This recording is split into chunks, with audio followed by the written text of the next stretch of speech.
Hello प्यारे बच्चों, हम लोग आज एक नया टॉपिक स्टार्ट करने वाले हैं जिसका नाम है फ्री फॉल और मोशन अंडर ग्रेविटी। ठीक है, फ्री फॉल या मोशन अंडर ग्रेविटी। ध्यान से समझिए फ्री फॉल क्या होता है।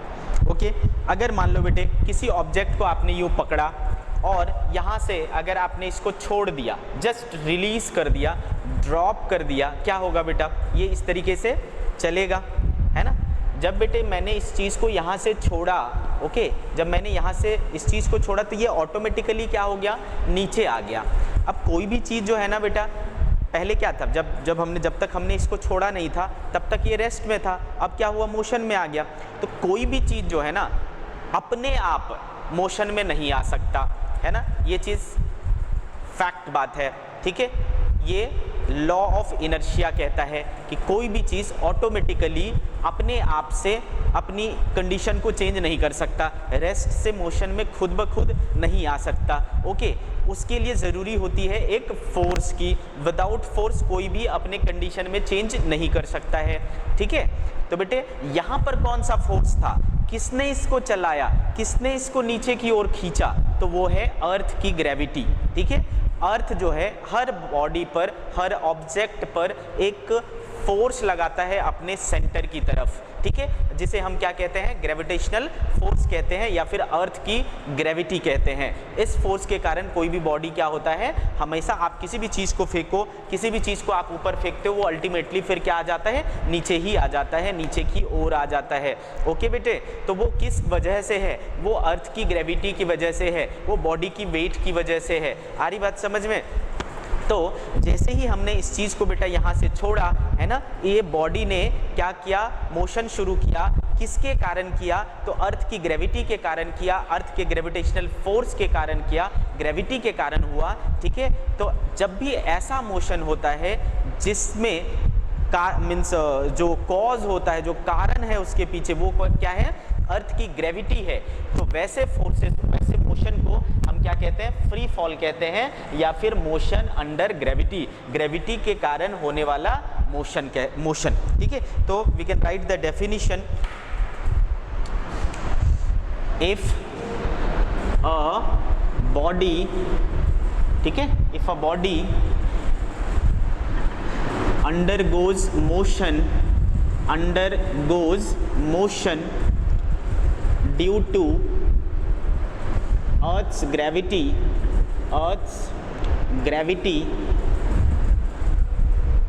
its motion is called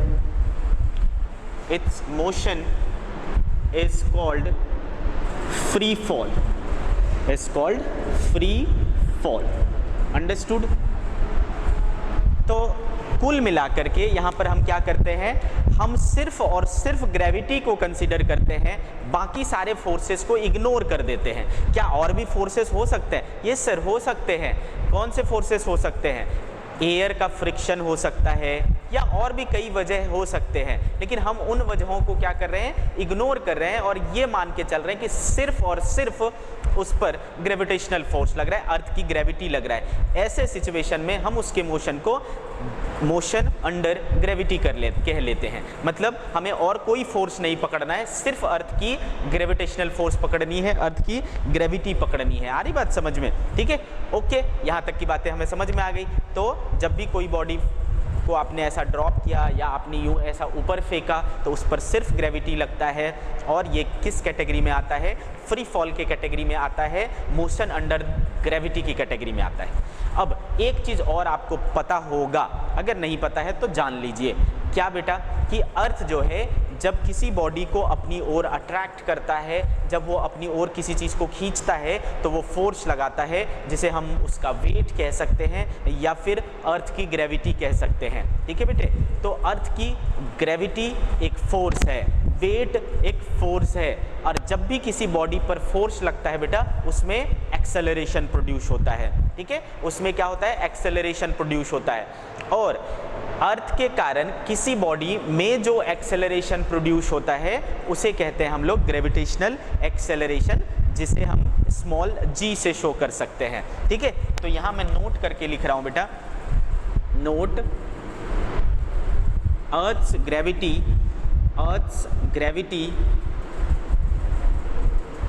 produces Earth's gravity produces an acceleration in a body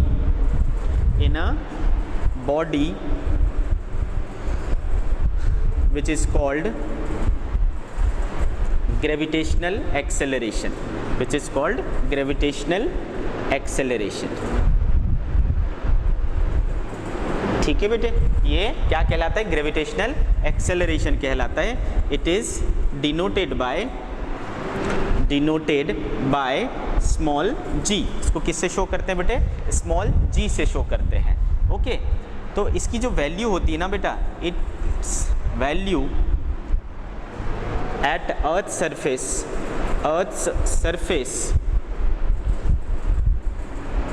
is 9.8 metre per second square. ठीक है, तो जी की जो वैल्यू है वो कितनी है? 9.8 मीटर पर सेकेंड स्क्वायर है। या फिर कभी कभी हम लोग इसको अप्रॉक्सीमेटली 10 भी यूज़ कर सकते हैं for the convenience of calculation. 10 metre per second square भी हम यूज़ कर सकते हैं। तो ये जो एक्सेलरेशन है और इसका डायरेक्शन हमेशा क्या होता है बेटा? It is always directed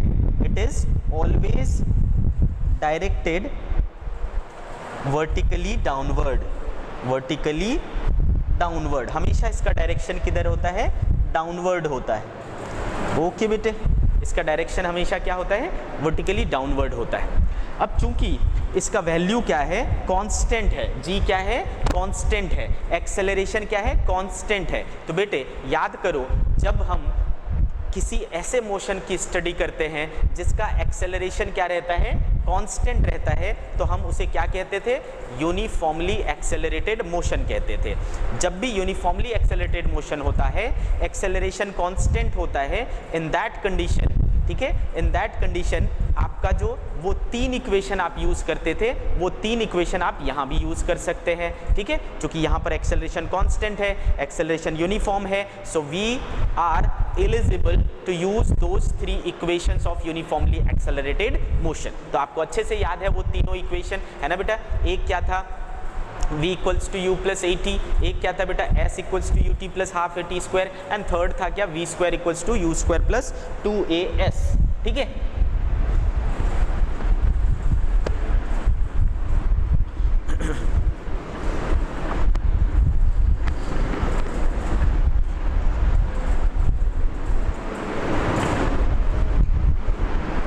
okay चलिए।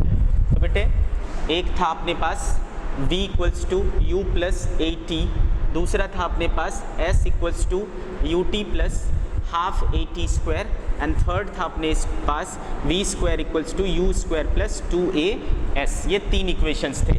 ये तीनों इक्वेशन लागू सिर्फ तभी होते थे बेटे जब हम क्या होता था? हमारा मोशन यूनिफॉर्मली एक्सेलरेटेड मोशन होता था, एक्सेलरेशन कांस्टेंट होता था। क्योंकि अभी का जो केस है मोशन अंडर ग्रेविटी वाला, फ्री फॉल वाला, उसमें भी हमारा एक्सेलरेशन कांस्टेंट है, तो we should use this formula, है ना? We can use this formula. ठीक है, कैसे समझते हैं? ओके बेटे, तो जब आप मोशन अंडर ग्रेविटी की बात करते हो तो आपका जो ऑब्जेक्ट होता है वो हवा में होता है। ऑब्जेक्ट आपने ऐसा फेंक दिया, हवा में आ गया।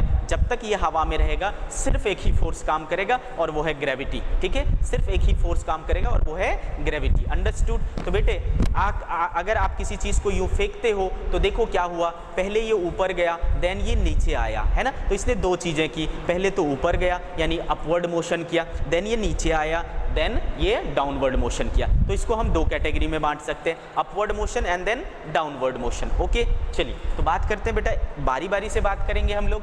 पहले बात करते हैं अपवर्ड मोशन की, अपवर्ड मोशन की। ओके, बहुत ही ध्यान से देखिए अपवर्ड मोशन। तो बेटे अगर मान लो ये हमारा अर्थ है यानी ग्राउंड है, इस ग्राउंड से हमने क्या किया? किसी चीज़ को फेंका, किसी चीज़ को फेंका। तो बेटे अगर ये ग्राउंड है, क्या ग्राउंड से कोई चीज़ अपने आप ऊपर जाने लगेगा? नहीं, आपको कुछ ना कुछ स्पीड देना पड़ेगा, है ना, आपको कुछ ना कुछ स्पीड देना पड़ेगा, देन ओनली वो ऊपर जाएगा। तो जब भी आपको किसी चीज़ को ऊपर फेंकना होता है, आपको एक स्पीड देना पड़ता है, इनिशियल स्पीड देना पड़ता है, देन ओनली वो क्या होगा, ऊपर जाएगा। तो बेटे इसको हमने क्या किया, एक इनिशियल स्पीड दे दिया। आप सभी को पता है हम इनिशियल स्पीड जनरली क्या लेते हैं बेटा, स्मॉल यू से लेते हैं। वेल, तो हमने इसको इनिशियल स्पीड दे दिया बेटा। ओके, और क्या पता है बेटा, हमने बोला जैसे ही हमने इसको फेंका ये हवा में आ गया, हवा में जैसे ही आया तो एक्सेलरेशन लगना लगेगा। कौन सा एक्सेलरेशन लगने लगेगा बेटा, तो ग्रेविटेशनल एक्सेलरेशन लगने लगेगा। उसका डायरेक्शन किधर होता है बेटा, हमेशा डाउनवर्ड होता है। मैग्नीट्यूड कितना होता है बेटा, स्मॉल जी होता है, जिसकी वैल्यू कितनी है बेटे, 9.8 मीटर पर सेकेंड स्क्वायर या 10 मीटर पर सेकेंड स्क्वायर है। वेल, चलिए तो बेटे हमें ये चीज़ पता चल गया कि इसका जो एक्सेलरेशन है ना वो इस तरफ है और उसकी वैल्यू कितनी है, जी के बराबर है, स्मॉल जी के बराबर है। आ गई इतनी बात समझ में? देखो बेटे हम बात करते हैं हम साइन कन्वेंशन की, ठीक है। बहुत अच्छे से, बहुत प्यार से इस चीज़ को ध्यान में बैठाइए, दिमाग में बैठाइए कि हमें कैसे डायरेक्शन को अज्यूम करना है, ठीक है। किसको प्लस लेना है, किसको माइनस लेना है, किसको पॉजिटिव लेना है, किसको नेगेटिव लेना है, ये चीज़ में पूरी तरीके से क्लैरिटी होनी चाहिए। अगर कन्फ्यूज़न होगा आंसर गलत आएगा। ओके, तो बेटे समझिए, हमेशा ये स्टैंडर्ड रूल है, या कह सकते हो कि ये मैं ज़्यादा प्रीफर करता हूँ कि बॉडी जिस तरफ में जा रही हो, बॉडी के मोशन के डायरेक्शन को हमेशा पॉजिटिव लें। क्या करें, बॉडी के मोशन के डायरेक्शन को पॉजिटिव लें और उसके अपोजिट को नेगेटिव लें। बहुत ही सिंपल है। तो बेटे जब आप किसी चीज़ को ऊपर फेंक रहे हो तो बॉडी किधर जा रही है, ऊपर जा रही है, ऊपर के डायरेक्शन को क्या ले लें, पॉजिटिव ले लें, ठीक है। तो ऊपर जिस क्वांटिटी का डायरेक्शन ऊपर की ओर है उन सबको पॉजिटिव ले लेंगे, और जिन जिन क्वांटिटी का डायरेक्शन नीचे की ओर है उनको नेगेटिव ले लेंगे, ठीक। तो यहाँ पर u का डायरेक्शन कैसा दिख रहा है बेटा, ऊपर की तरफ है ना, u का डायरेक्शन ऊपर की तरफ दिख रहा है, तो ये हमारे लिए क्या हो जाएगा, पॉजिटिव, ठीक है। अब बेटे जब ये हम इसको फेंक दिए तो ये क्या होगा, ऊपर ऊपर जाएगा ना, ये ऊपर ऊपर जाएगा। ओके, मान लो किसी समय ये यहाँ पहुँच गया बेटा, तो इसने क्या किया, एक हाइट गेन किया ना, एक हाइट गेन किया। अब ये जो हाइट गेन किया वो किस डायरेक्शन में किया बेटा, ऊपर की तरफ है ना, अपवर्ड डायरेक्शन में, और अपवर्ड डायरेक्शन को हमने क्या लिया है, प्लस लिया है, तो ये भी मेरे लिए क्या होगा बेटा, पॉजिटिव होगा, है ना। बट एक्सेलरेशन किधर हो रहा है, वो हमेशा ही नीचे होता है सर, और अभी के केस में नीचे का डायरेक्शन क्या है, नेगेटिव है, तो ये क्या हो जाएगा, माइनस हो जाएगा। एक्सेलरेशन कितना हो गया, माइनस जी हो गया। ये बात आपको समझ में आ गई। अब बेटे मान लो मैं कहता हूँ कि इस जगह पर है ना, इस जगह पर क्या बोलते हैं, वेलोसिटी जो है वो फाइनल वेलोसिटी कितनी हो गई, v हो गई। कितने समय बाद हो गई, t समय बाद हो गई। तो बताओ बेटा पहला इक्वेशन ध्यान से लगाइए, यूज करिए, है ना। v इक्वल टू क्या है फॉर्मूला बेटा आपका, u प्लस ए टी, तो u आपके पास क्या है, प्लस है, प्लस एक्सेलरेशन कितना है बेटा, a की जगह माइनस g है, और टाइम क्या है, t है। तो देखो इक्वेशन क्या बन गया, v equals to U minus G T, ठीक है। तो इसका जो इक्वेशन है अपवर्ड डायरेक्शन के वक्त वो क्या हो जाएगा, u minus G T. So first equation in this situation is v equals to u minus G T. Okay, now second, तो बेटे s क्या चीज होता था, s होता था डिस्प्लेसमेंट, s होता था डिस्प्लेसमेंट। तो अभी का जो डिस्प्लेसमेंट हो रहा है ना वो कैसे हो रहा है, वर्टिकल डायरेक्शन में हो रहा है ना। तो इस डायरेक्शन वर्टिकली हम डिस्टेंस को जनरली क्या हाइट बोला करते हैं। तो अभी जो मेरा s है ना वो क्या है, h है, ठीक है। तो s की जगह हम क्या ले लेंगे बेटा, h, और पॉजिटिव है, ये भी दिख रहा है आपको। u देखो, u भी पॉजिटिव है, तो u t हो गया, प्लस हाफ a इस केस में कितना है बेटा, माइनस g है, तो ये क्या बन गया देखिए, h equals to you T minus half G T square बन गया बेटे, h equals to you T minus half G T square. Well, ठीक है।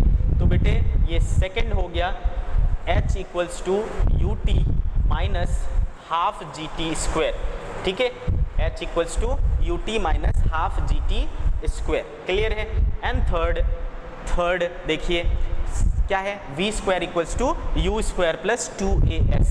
तो बेटे लगाइए, v square equals to you square plus twice of a की जगह आपको क्या लगाना है, माइनस g, और s की जगह आपने क्या लिया है, h, ठीक है। तो ये देखिए क्या बन गया, v square equals to u square minus 2gh।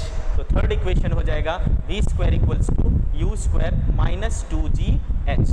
ठीक, तो बेटे अपवर्ड मोशन के दौरान अपवर्ड मोशन के दौरान हमारे तीन इक्वेशन हो जाएंगे क्या, v equals to U minus G T, h equals to you T minus half G T square, v square equals to you square minus 2gh। ये तीन इक्वेशन आप यूज कर सकते हैं ड्यूरिंग अपवर्ड मोशन। ठीक है, ड्यूरिंग अपवर्ड मोशन। ठीक है, तो इसमें कुछ भी नया नहीं है बेटा, हमने सिर्फ एक चीज़ देखा कि हमने ऊपर के डायरेक्शन को प्लस लिया। क्यों लिया, क्योंकि बॉडी ऊपर जा रही थी, तो ऊपर जो जो चीज़ें हैं उन सबको मैंने प्लस लिया, जो चीज़ें नीचे है उसे मैंने माइनस लिया। नीचे कौन है बेटा, सिर्फ g नीचे लग रहा है, तो एक्सेलरेशन को मैंने माइनस g ले लिया। तो जो जो इक्वेशन जो जो चीज़ें थी हमारे पास, वहाँ पर एक ही जगह सिर्फ मैंने माइनस g फिट किया है और कुछ भी चेंज नहीं किया है। ओके, तो इतनी बातें हमें अच्छे से समझ में आ गई बेटा। अब इसमें देखो कुछ स्पेशल चीज़ें कर सकते हैं अपन, है ना, कुछ स्पेशल चीज़ें कर सकते हैं। क्या कर सकते हैं,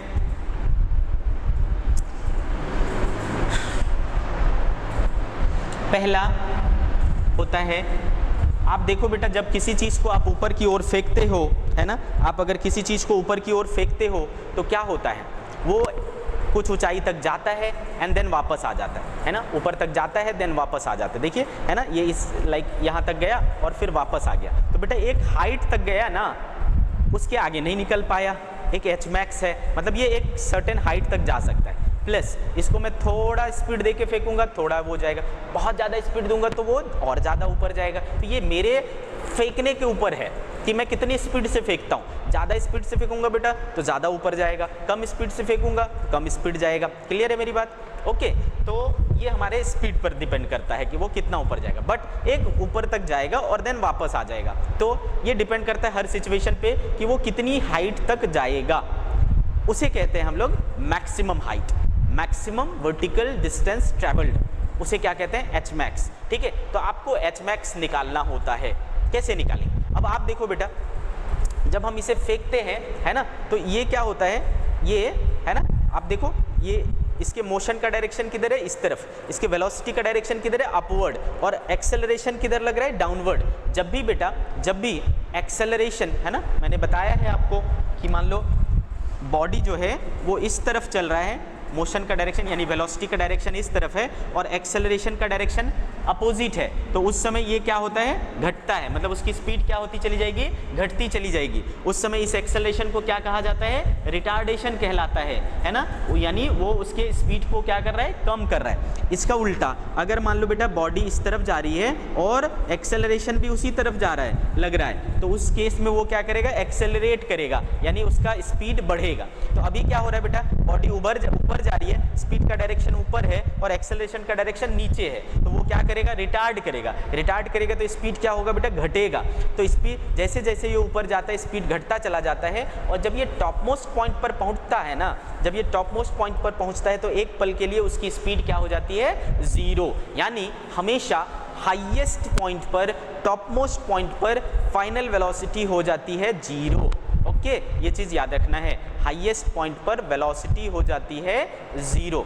ओके, तो बेटे हमको पता है कि यहाँ जा कर के वेलोसिटी क्या हो जाएगा, 0। और अभी अभी आपने इक्वेशन निकाला है कि भैया v इक्वल्स टू क्या होता है, u माइनस जी टी होता है। तो जब मैं v ले लूँगा 0 तो ये हो जाएगा बेटा u माइनस जी टी, है ना। तो बेटा u, इसको इधर बुलाइए, जी टी बराबर क्या हो जाएगा, u, t बराबर क्या हो जाएगा, u बाई जी। तो ये मुझे क्या दे रहा है बेटा, ये मुझे इस बात को दे रहा है कि कितने टाइम बाद, है ना, कितने टाइम बाद हमारी जो ये है क्या बोलते हैं बॉडी है वो अपने हाईएस्ट पॉइंट पर पहुंच जाएगा। ठीक है, तो पहली जो चीज़ हमने निकाली है वो क्या चीज़ है, time to reach maximum height. अगर आपसे कोई पूछता है कि कितना समय लगेगा उसे मैक्सिमम हाइट में पहुंचने के लिए, ठीक है, तो आपको क्या फॉर्मूला यूज करना है बेटा, u बाई जी, है ना। लाइक मैं कहता हूं कि मैंने एक बॉडी को, ठीक है, मैंने बोला बेटा एक बॉडी को मैंने u equals to 20 metre per second से फेंका, है ना, तो इसको टॉप मोस्ट पॉइंट पर पहुंचने में कितना समय लगेगा, तो फटाक से फॉर्मूला यूज़ कर लेना बेटा, u/g, u अपने पास है 20, g अपने पास है 10, ये कैंसिल हुआ बेटा तो 2 सेकेंड, है ना। तो 2 सेकेंड तक ये ऊपर जाएगा, है ना, उसके बाद फिर ये नीचे आने लगेगा, इसका मतलब ये हुआ। ठीक है, समझ में आ गया कि टाइम कितना लगता है हाईएस्ट पॉइंट पर पहुंचने में, टॉप मोस्ट पॉइंट पहुंचने में, that is small u/g, this is the formula. Okay, चलिए सेकेंड चीज जो आपको निकाला जा सकता है, सेकेंड चीज इसको कहते हैं बेटा time of flight. Time of flight, ठीक है, टाइम ऑफ फ्लाइट मीन्स ये कितने, लाइक हमने इसको फेंका बेटा, हाँ ये ऐसा फेंका तो ये वापस आ गया ना मेरे पास, ठीक है, इसको फेंका और ये वापस आ गया। तो इस दौरान जब मैंने फेंका और जब ये मेरे हाथ में वापस आया, इस दौरान ये कहाँ था, हवा में था, हवा में उड़ रहा था। तो इस टाइम को, इस ड्यूरेशन को, इस इंटरवल को अपन क्या कहते हैं, टाइम ऑफ फ्लाइट। इतने देर तक वो उड़ रहा था हवा में, टाइम ऑफ फ्लाइट कहते हैं। आ रही बात समझ में। तो टाइम ऑफ फ्लाइट का मतलब the time for which the body is in air, ठीक है, the body is in air, या फिर interval between interval between time of throw to time of catch, है ना, फेंकने से कैच करने के बीच का जो इंटरवल है उसे हम टाइम ऑफ फ्लाइट कहते हैं। आगे बात समझ में। Time between throw, time between throw and catch is called time of flight, time of flight। ठीक, तो ये कितना होगा, ठीक है बेटे, ये कितना होगा।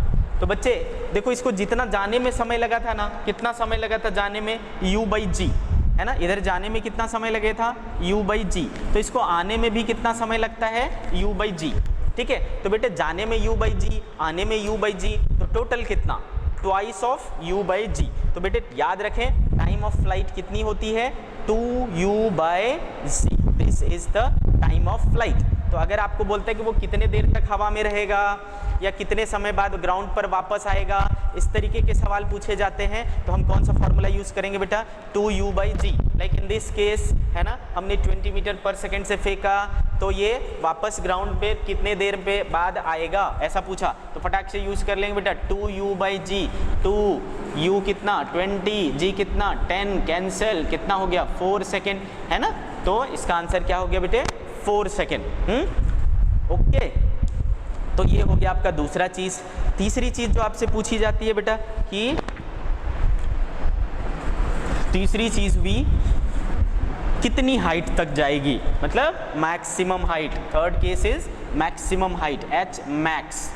तो बेटे जैसा मैंने बोला आपको कि जब वो अपने मैक्सिमम हाइट पर जाता है, v क्या हो जाता है, 0 हो जाता है, और ये वर्टिकल डिस्टेंस उस केस में कितना होगा, मैक्सिमम होगा। तो जो फॉर्मूला है आपके पास ये वाला, क्या ये यूज़ कर सकते हैं अपन, है ना। क्या है फॉर्मूला अपने पास, v² = u² - 2gh। तो बेटे जब मैक्सिमम उस पॉइंट की बात करें जहाँ पर ये इसकी हाइट मैक्सिमम हो जाती है, तो हमने पढ़ रखा है कि वहाँ पर वेलोसिटी क्या हो जाता है, 0। तो यहाँ पर क्या आ जाएगा, 0 u² - 2g, और इस दौरान जो हाइट होगी वो कौन सी होगी, मैक्सिमम वाली। तो h max हो गया, इसको बुलाइए इधर, 2gh max इक्वल्स टू हो गया बेटा u²। तो बेटे h max बराबर आया हमारे पास u²/2g।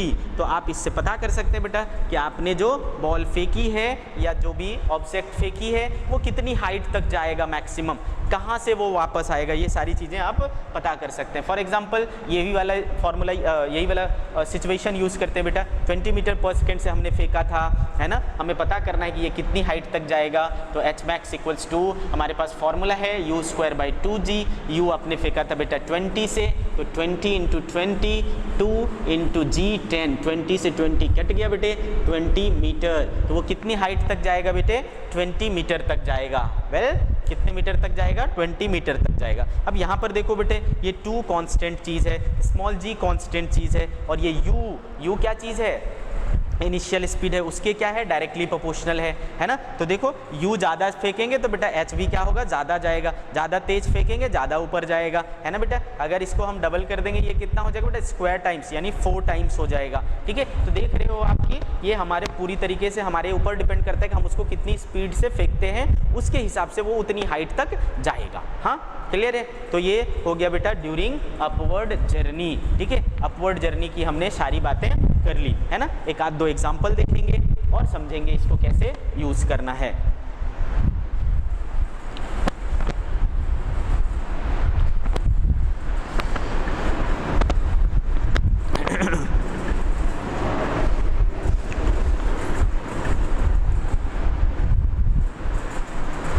चलिए एक एग्जांपल ले लें। A stone is thrown vertically upward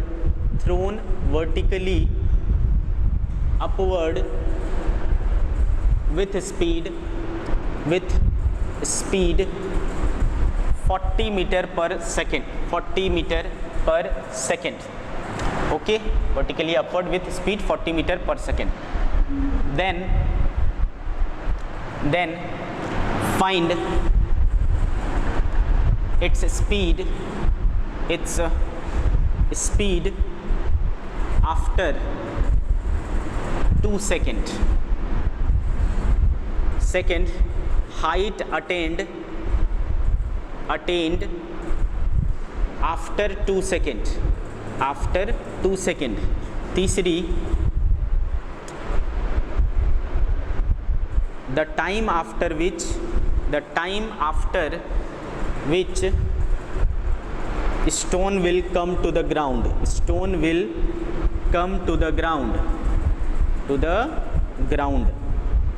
and fourth h maximum height attained, ठीक है। ये सारी चीजें हमें क्या करना है, पता करना है। वेल तो बेटे पहली चीज स्पीड निकालनी है आफ्टर 2 सेकेंड, तो t बराबर 2 सेकेंड, है ना, t बराबर 2 सेकेंड।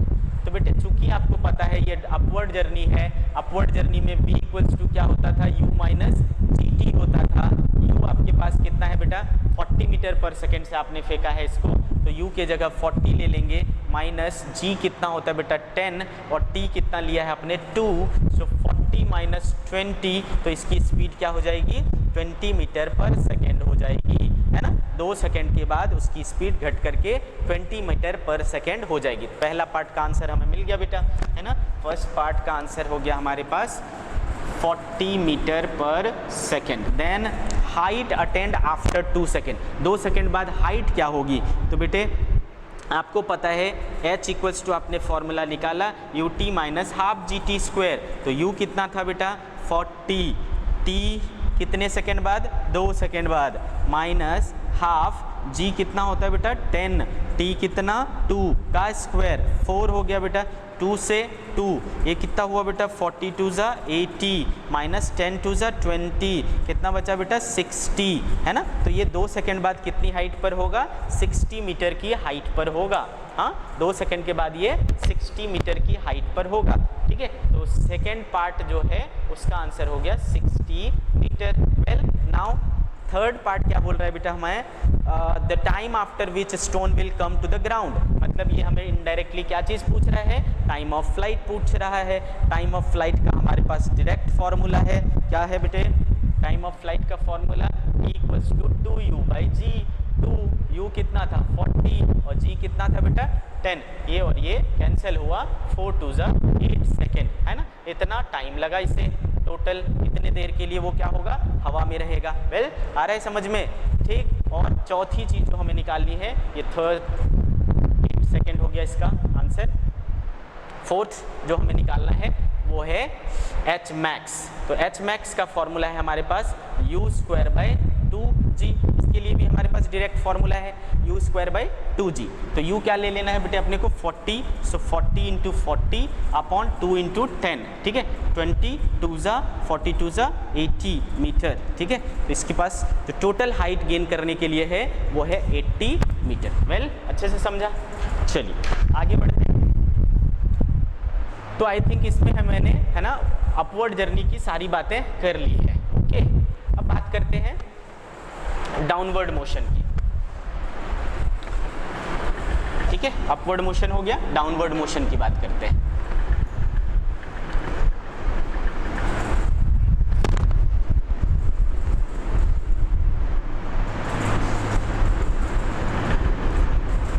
ठीक है, डाउनवर्ड मोशन में क्या होगा बेटा, ध्यान से समझें। अब डाउनवर्ड मोशन दो तरीके से हो सकते हैं। एक तो बेटा ये हो सकता है कि जो हमने फेंका है ना, हमने जो फेंका है वो पहले एक ऊंचाई तक पहुंचा और देन उसने क्या किया, नीचे आना शुरू किया, तो वो भी एक डाउनवर्ड जर्नी हुआ। या दूसरा चीज़ हो सकता है कि मैंने डायरेक्टली यहीं से गिराया इसे। ठीक है, मैंने डायरेक्टली इसे यहीं से गिराया। दो बातें हो सकती है ना, ये दो तरीके हो सकते हैं डाउनवर्ड मोशन को जज करने का। ठीक है, ध्यान से समझें। तो बेटे अगर पहला केस पकड़े जिसमें हमने क्या किया था, इसको यूं फेंका था, ये क्या हुआ बेटा, टॉप मोस्ट पॉइंट पर गया और फिर वापस आने लगा, तो क्या हुआ था बेटा, एक पल के लिए यहाँ पर वेलोसिटी क्या हो गई थी, जीरो हो गई थी, है ना। एक पल के लिए वेलोसिटी क्या हो गई थी, जीरो हो गई थी।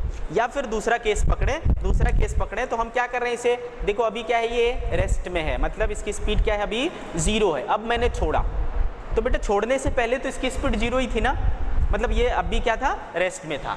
ठीक है, तो अगर मैं सीधा ड्रॉप करता हूं तो भी इसकी स्पीड क्या थी, जीरो थी।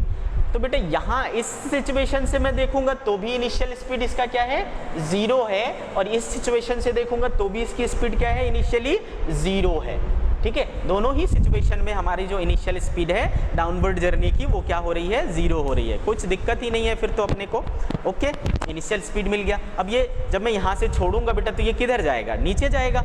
ठीक है, तो इसके चलने का जो डायरेक्शन है, इसके मोशन का जो डायरेक्शन है वो क्या है, नीचे है ना, डाउनवर्ड है। और मैंने क्या बोला बेटा, बॉडी जिस ओर चले उस ओर को आपको पॉजिटिव लेना है। ठीक है, तो अभी के केस में हमारी बॉडी नीचे जा रही है, तो नीचे का डायरेक्शन क्या हो जाएगा, पॉजिटिव, और उसके अपोजिट क्या हो जाएगा, नेगेटिव। ठीक, तो चलिए देखते हैं नीचे कौन कौन है, उसको हम पॉजिटिव ले लेंगे। तो अभी नीचे का डायरेक्शन है पॉजिटिव, तो बेटे यू तो जीरो हो गया है ना। अब ये नीचे आएगा, ग्राउंड तक आया सपोज, है ना, ग्राउंड तक आया, तो बेटे इसका जो डिस्प्लेसमेंट हो रहा है वो किस डायरेक्शन में हो रहा है, डाउनवर्ड डायरेक्शन में हो रहा है ना, डिस्प्लेसमेंट डाउनवर्ड डायरेक्शन में हो रहा है। तो एस जो होगा वो जो भी एच होगी, मतलब हाइट जो भी होगी इसकी, है ना, वो प्लस लोगे कि माइनस लोगे, प्लस लोगे ऑब्वियसली, क्योंकि नीचे के डायरेक्शन क्या लिए हो आपने, प्लस लिया है। ठीक है, एस हो गया प्लस। अच्छा, एक्सेलरेशन हमेशा नीचे लगता है, कितना लगता है, जी लगता है।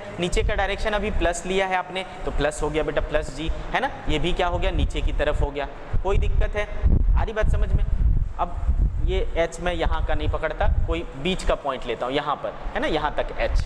ठीक है, तो ऐसा हो गया। अच्छा, यहाँ पर आने के बाद मान लो इसकी वेलोसिटी क्या हो गई बेटा, v हो गई, है ना। यहाँ पर आने के बाद इसकी वेलोसिटी क्या हो गई, v हो गई। तो चलिए अब एक एक इक्वेशन को देखिए, एक एक इक्वेशन को देखिए। पहला इक्वेशन क्या था बेटा, v equals to you plus a t, है ना। तो a आपका कितना है, प्लस जी है। ठीक है, तो v बराबर क्या हो जाएगा बेटा, u प्लस a की जगह क्या ले लेंगे, g ले लेंगे, तो क्या हो जाएगा बेटा, gt हो जाएगा। तो पहला जो इक्वेशन था वो बदल गया u प्लस जी टी, है ना, u plus a t converted into u plus g t. Then अगर आप दूसरा इक्वेशन देखें, s बराबर क्या होता था बेटा, u T plus half A T square. अभी a की जगह आपको क्या लेना है, प्लस g लेना है, तो ये क्या कन्वर्ट हो जाएगा, u T plus half G T square. और s क्या लेना है आपको, h, है ना, s क्या लेना है, h लेना है। ठीक है, तो second equation becomes h equals to you t plus half G T square, s equals to you t plus half G T square, ऐसा हो गया बेटा। थर्ड इक्वेशन है ना, जो कि क्या था, v square equals to you square plus two A S. ठीक है, तो v square equals to you square plus two A की जगह क्या लेंगे बेटा, g, और s की जगह क्या लेंगे, h। तो third equation become v square equals to you square plus two g h. तो आपके तीन इक्वेशंस अब ऐसे बदल गए। ओके, जब डाउनवर्ड मोशन हो रहा होगा तो आप इनको यूज करेंगे। क्लियर है, डाउनवर्ड मोशन हो रहा होगा तो आप इसे यूज करेंगे। बहुत अच्छी बात है बेटा। अब देखिए देखिए अगर यही सिचुएशन है मेरा, इनिशियली मेरा स्पीड क्या है, 0 है, इनिशियली स्पीड 0 है, कब लेना है, जब आपको बोलता है कि a body is dropped, a body is released from some height, इस तरीके की सिचुएशन दिया है, आपको समझ जाना है कि आपकी जो वेलोसिटी थी इनिशियली वो क्या थी, 0 थी, u क्या थी, 0 थी, है ना। अगर आपको बोला जाता है a body is dropped from some height, is dropped or released from some height, ठीक है। तो आपको समझ जाना है कि u बराबर क्या लेना है, 0 लेना है। या फिर अगर बॉडी टॉप मोस्ट पॉइंट पर है, a body is at maximum height, तो उस दौरान उसका फाइनल वेलोसिटी भी 0, इनिशियल वेलोसिटी भी क्या होता है, 0 होता है, मतलब वहाँ पर उस पॉइंट पर, ठीक है, उस पॉइंट पर उसकी वेलोसिटी क्या होती है, 0 होती है। अब बेटे हम लोग इसका जो एप्लीकेशन है, इसको जो यूज़ है वो नेक्स्ट लेक्चर में सीखेंगे, ठीक है। तो आज की सभा यही समाप्त करते हैं। Okay, bye bye.